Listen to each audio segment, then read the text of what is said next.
जीत तेरे हौसले की होगी, बस आगे कदम बढ़ाते रहना। रास्ते में कांटे भी होंगे लेकिन अब रुकना नहीं, बस चलते रहना। जिंदगी में हमने कितनी कोशिश की, जिंदगी में हम कितने सही थे, कितने गलत थे, ये सिर्फ दो ही लोग जानते हैं, एक तो परमात्मा और एक हमारी अंतरात्मा। बिना पतझड़ के पेड़ों पे पत्ते तक नहीं आते, तो बिना कठिनाई और संघर्ष के हमारे जीवन में अच्छे दिन कैसे आएंगे। आपने अपने आसपास ऐसे बहुत से लोगों को देखा होगा जो आपकी बढ़ती हुई लोकप्रियता और आपकी सफलता से जलते होंगे। ऐसे बुरे लोग आपको हर पल पीछे खींचने का प्रयास करते होंगे, लेकिन ऐसे अच्छे भी लोग होंगे जो आपको निरंतर मौलिक मार्गदर्शन और जीवन जीने की कला सिखाते होंगे। तो आप अच्छे के साथ अच्छा बने, लेकिन बुरे के साथ बुरा ना बने, क्योंकि हीरे को हीरे से तो तराशा जा सकता है, लेकिन कीचड़ से कीचड़ साफ नहीं की जा सकती। कहने में तो आसान लगता है कि अगर एक बार हार गए तो दोबारा उठो, फिर से दौड़ लगाओ, दोबारा हार गए तो फिर खड़े हो, अनंत बार कोशिश करते रहो जब तक कि तुम कामयाब ना हो जाते। कहने में तो ये बहुत आसान लगता है, लेकिन जब बार बार हार होती है तो आखिरकार एक इंसान कितनी कोशिश करे, कहीं ना कहीं उसका मनोबल तो टूटेगा ही। तो क्या कोई ऐसा मंत्र है जो हमें निरंतर चलने के लिए हिम्मत दे? तो इसका जवाब मिलेगा हाँ। तो कहानी के अंत में आप देखेंगे कि कहाँ से एक इंसान को निरंतर प्रयास करते रहने के लिए हिम्मत मिलती है। तो दोस्तों, इस वीडियो को बनाने में बहुत मेहनत लगी है। अगर आप मेहनत की कदर करना जानते हैं तो इस चैनल को सब्सक्राइब ज़रूर कर लें। भगवान बुद्ध के हजारों शिष्य थे। उनका जो शिष्य बुद्धत्व को प्राप्त हो जाता तो वो उसे किसी एक दिशा में भेजकर वहाँ के लोगों को जागरूक करने और उनको ज्ञान देने के लिए भेज देते थे। बुद्ध का एक शिष्य बुद्ध के सानिध्य में 6 साल से था। वो एक दिन महात्मा बुद्ध के पास आया और बोला, हे बुद्ध, मुझे आपके पास 6 साल हो गए हैं।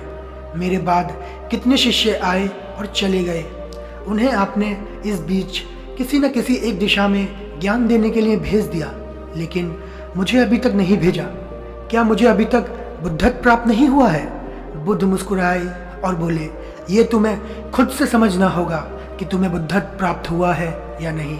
शिष्य बोला, हे बुद्ध, आपने मुझे इन 6 सालों में जो भी उपदेश दिया है मुझे वो सब याद है। मुझे आपकी बताई गई एक एक बात याद है। आप मुझसे कुछ भी पूछ सकते हैं, मैं आपको हर उत्तर देने में सक्षम हूँ। आप मुझे एक मौका दें ताकि मैं किसी दिशा में जाकर लोगों को अपने ज्ञान के बारे में बता सकूं। बुद्ध ने कहा, ज्ञान की बातों को याद रखने से कुछ नहीं होता। जब आप किसी चीज को अपने आचरण में नहीं उतार सकते तो आपको उन चीजों के बारे में दूसरों को ज्ञान देने का कोई हक नहीं है। शिष्य ने कहा, जो भी हो, आप मुझे एक मौका दें। कृपया आप मुझ पर भरोसा रखें। मैं अपने ज्ञान से सभी को प्रभावित कर सकता हूँ। मैं लोगों को ऐसी बातें बता सकता हूँ जिनसे उनके जीवन में शांति आएगी और वो शांति पूर्वक अपना जीवन जी सकेंगे। बुद्ध ने कहा, अभी तुम तैयार नहीं हुए हो। जब तुम तैयार हो जाओगे तो तुम्हें मैं खुद सही मार्ग पर, सही दिशा में भेज दूंगा। शिष्य ने कहा, क्यों बुद्ध, आपने बीते 6 सालों में मुझे इतना भी ज्ञान नहीं दिया जिससे मैं लोगों को प्रभावित कर सकूं। आखिरकार बुद्ध ने हार कर कहा, ठीक है, तुम सुबह पूर्व दिशा की ओर चले जाओ। वहां तुम्हें एक गांव मिलेगा। उस गांव में तुम भिक्षा मांग कर लाओ और वहां के लोगों को तुम अपने ज्ञान के बारे में बताओ। कल सुबह तुम वहां अकेले जाना और शाम को आकर मुझे बताना कि तुमने वहां के लोगों की कैसे मदद की। ये सुनकर वो शिष्य बहुत खुश हो गया और बुद्ध का आशीर्वाद लेकर वो वहां से चल दिया। वो रात भर ज्ञान समेटता रहा। वो मन ही मन सोच रहा था कि मैं कल वहां पर ऐसी ज्ञान की छाप छोड़ दूंगा कि वहां के लोगों के साथ बुद्ध भी मुझसे प्रभावित हो जाएंगे। सुबह उठकर वो शिष्य बुद्ध को प्रणाम करने गया। उन्हें प्रणाम कर वो पूर्व दिशा की ओर निकल गया। शाम को जब वह वापस आया तो बुद्ध ने देखा उस शिष्य के माथे पर चोट लगी है और खून बह रहा है। बुद्ध ने उसकी पट्टी की और पूछा कि तुम्हें इतनी चोट कैसे लगी? शिष्य ने कहा, बुद्ध, वहाँ के लोग बेहद ही दुष्ट हैं, उनमें जरा भी बुद्धि नहीं है। मैं उस गांव में भिक्षा लेने गया, लेकिन किसी ने भी मुझे भिक्षा नहीं दी। सब लोग मुझे गालियां दे रहे थे। एक व्यक्ति ने मुझे भिक्षा दी, लेकिन जमीन पर फेंक कर कहा, इसे उठा ले और चला जा।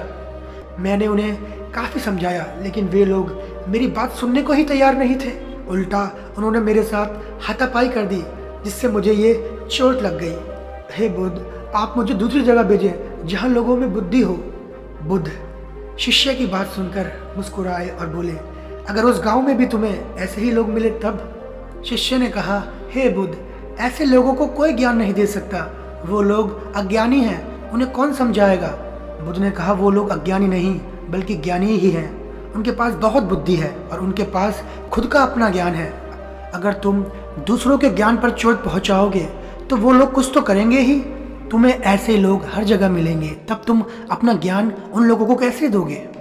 बुद्ध ने शिष्य से कहा, आज तुम आराम करो, कल शाम को तुम मेरे पास आना।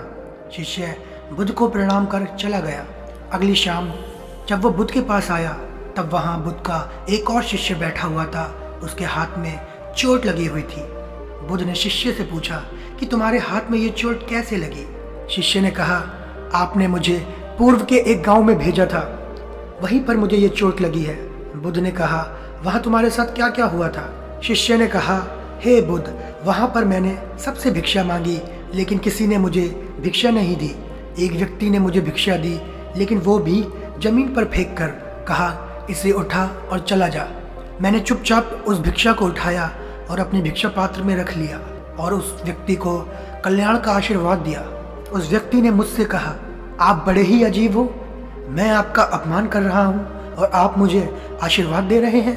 मैंने उससे कहा, आप दानी हैं, आपने मुझे दान दिया है, इसलिए मैं आपको आशीर्वाद दे रहा हूँ। फिर मैं वहाँ से आगे गया तो कुछ लोगों ने मुझे जाने के लिए कहा। उन्होंने मुझे अपशब्द कहे और मुझ पर पत्थर फेंकने लगे, जिससे मुझे ये चोट लग गई। जब मैं वापस आ रहा था तब मैंने एक माँ को रोते हुए देखा। वो अपने बीमार बच्चे को लेकर चिंतित थी। मैं तुरंत जंगल में गया और उसके लिए जड़ी बूटी लाया, लेकिन वहाँ के लोग मुझे जड़ी बूटी लगाने नहीं दे रहे थे। फिर मैंने उन लोगों से विनती की कि वो मुझे पहले उस बच्चे को जड़ी बूटी लगाने दें, फिर वे लोग जैसा मुझसे कहेंगे तो वैसा ही करूँगा। लेकिन वे लोग नहीं माने। जिस व्यक्ति ने मुझे दीक्षा दी थी उसने गांव वालों को समझाया, तब उन लोगों ने मुझे उस बच्चे को जड़ी बूटी लगाने दी। उसके बाद वो बच्चा ठीक हो गया। फिर गांव वालों ने मुझे अपने किए गए व्यवहार के लिए मुझसे माफ़ी मांगी और मुझे धन्यवाद किया। फिर मैं वहाँ से वापस आ गया। हे बुद्ध, आपसे एक विनती है, उस गांव के लोग बहुत ही अच्छे सीधे साधे हैं, क्या मैं रोज़ उसी गांव में जाकर भिक्षा मांग सकता हूँ? ये सभी बातें वो पहला शिष्य भी सुन रहा था। वो सुनते ही बुद्ध के चरणों में गिर गया। बोला, हे बुद्ध, मैं समझ गया हूँ कि मैं अभी उस लायक नहीं हुआ हूँ जो दूसरों को ज्ञान दे सकूँ। बुद्ध ने कहा, हमें बाहर वैसे ही लोग दिखाई देते हैं जैसे हम भीतर से होते हैं। जब तक हम स्वयं को नहीं बदलते तब तक हम किसी को नहीं बदल सकते। खुद में परिवर्तन बेहद जरूरी है। कोई भी बात किसी को बताने से पहले उसे अपने आचरण में उतारना बेहद जरूरी है। खुद के आचरण में लाई हुई बात को दूसरों को समझाना और बताना बेहद आसान होता है। उससे वे लोग आसानी से समझ जाते हैं। तो दोस्तों, आप सोच रहे होंगे इस कहानी में निरंतर प्रयास करने का कौन सा मंत्र है? यहीं पर हमारी समझ काम आती है। इस कहानी में दो पात्र थे। दोनों पात्र वहाँ भिक्षा लेने गए और चोट खाकर वापस आए। एक पात्र उन लोगों को गालियाँ देने लगा और वहीं दूसरा पात्र फिर से जानने के लिए कहने लगा। ऐसे ही हमारे जीवन में जब कठिनाई आती है या फिर हमारा प्रयास विफल हो जाता है तो हम उससे मुंह मोड़ लेते हैं, उस काम को करने की कभी कोशिश नहीं करते। लेकिन दूसरी तरह के पात्र उस काम को करने के लिए अपना नज़रिया बदलते हैं। वो उसी काम में कुछ ना कुछ मोटिवेशन ढूंढ लेते हैं। जैसे एक नवजात बच्चा होता है जो शुरुआत में चल नहीं पाता, वो बार बार गिरता है, फिर उठता है, फिर चलता है, फिर गिरता है। फिरना उसके लिए एक खेल बन जाता है, क्योंकि उसके पास करने के लिए कोई दूसरी चीज नहीं होती, इसलिए वो उसके जीवन का सर्वोपरि लक्ष्य बन जाता है। लेकिन हमारे पास करने के लिए बहुत सारी चीजें हैं। जब हम एक चीज में असफल हो जाते हैं तो हम दूसरी चीज की तरफ मुंह मोड़ लेते हैं। अगर हम 100 जगह मिट्टी खोदने से अच्छा है हम एक ही जगह मिट्टी खोदें, तो वो एक दिन कुआं बन जाएगा और उसमें से पानी भी निकलने लगेगा। इस बात को गांठ बांध लो कि हर नाकामयाबी आपके लिए एक मनोरंजन लेके आती है और अगली बार उसी काम को करने के लिए आप एक नया नजरिया लेके आए। एक नई नज़रिए से उस काम को करने की कोशिश करें, फिर देखें सफलता आपके कदम चूमेगी। तो दोस्तों, कैसी लगी आपको ये कहानी? अच्छी लगी हो तो इस चैनल को सब्सक्राइब जरूर कर लेना, इस वीडियो को लाइक और शेयर करना ना भूलें। फिर मिलते हैं नई कहानी में, तब तक के लिए नमो बुद्धाय।